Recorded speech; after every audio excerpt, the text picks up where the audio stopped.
السلام عليكم ورحمة الله وبركاته. والصلاة والسلام يا رسول الله حبيبنا محمد وعلى آله وأصحابه أجمعين. Ahmad. Ang pakinabang ng pagdudulot ng pagsasabi ng La ilaha illallah.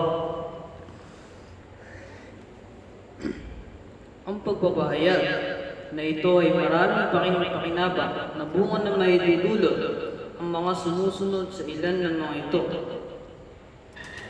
Na ito ay isang dahilan na ahad lang upang manatili magpakailanman sa impyerno ang mga sino mang naniniwala sa tauhid. Ang naging karapat-dapat na pumasok sa impyerno ng dahil sa mga masasamang masasahad sa hadith ng salat.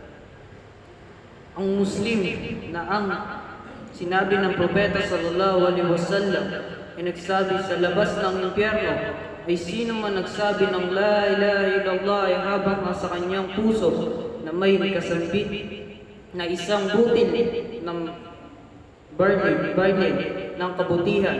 At sino man ang nagsabi ng La ilaha illallah ay habang sa kanyang puso ay may kasambit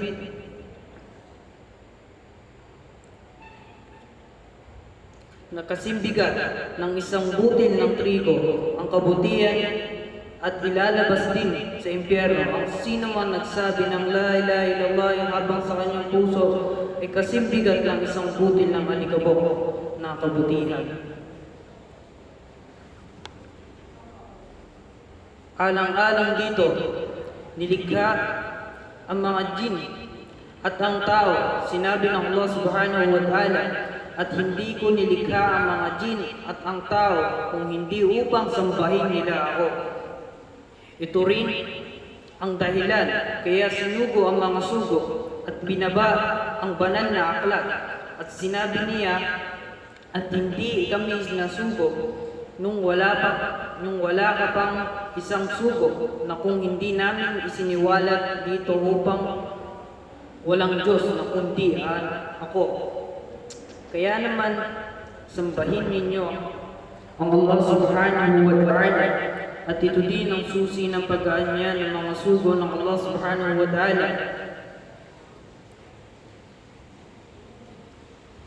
Ya ayyuhan alladhina amanu.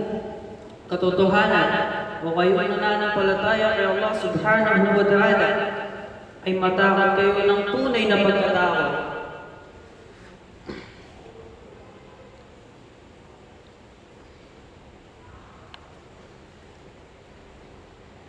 Ang paniniwala sa La ilaha illallah ay may pitong kondisyon.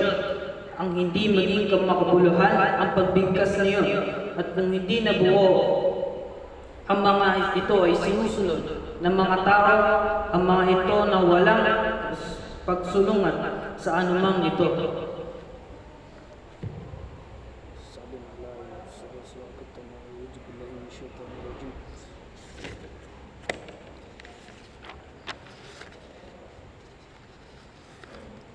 At sinabi ng Propeta sallallahu alaihi wasallam, ang sino mang tao ang magsabi ng La ilaha illallah ay siya ay makakapasok ng paraiso kahit na ang tao na hindi nagsasala.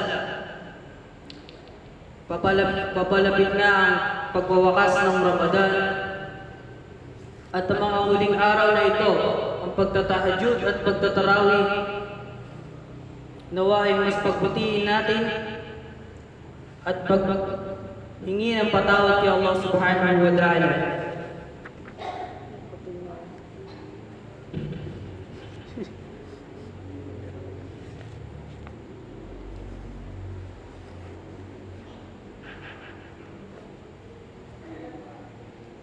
Kaya pa?